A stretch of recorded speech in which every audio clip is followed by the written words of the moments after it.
ద్రౌపది ఆత్మగౌరవం పాఠంలోని మరొక చుక్క పద్యము.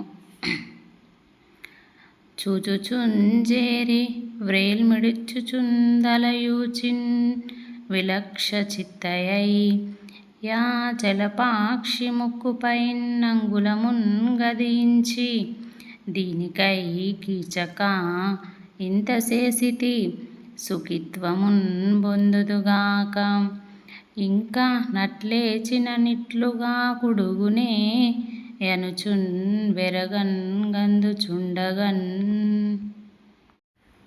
ఈ పద్యం యొక్క తాత్పర్యం: చూస్తూ దగ్గరకు వెళ్ళి మొటికలు విరుస్తూ తల ఊపి ఆశ్చర్యపడిన మనసుతో ద్రౌపది ముక్కు మీద వేలు వేసుకొని ఇట్లా అన్నది: కీచక, దీని కొరకేనా ఇంత చేశావు?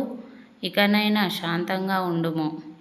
అట్లా విజృంభిస్తే అంటే నన్ను బాధిస్తే నీకు ఇట్లా జరగకపోదు అని అంటూ ఆశ్చర్యపడుతూ ఉండగా ఏం జరిగి ఉంటుంది? భీముడు ఇచ్చిన మాట ప్రకారం, అంటే ద్రౌపదికి ఇచ్చిన మాట ప్రకారం కీచకుడిని వధించడం జరిగింది. ఇది ఈ పద్యం యొక్క తాత్పర్యం. ఓకే అండి, ఈ వీడియో కనుక మీకు నచ్చినట్లయితే లైక్, షేర్, సబ్స్క్రైబ్ చేసుకోండి. Thank you.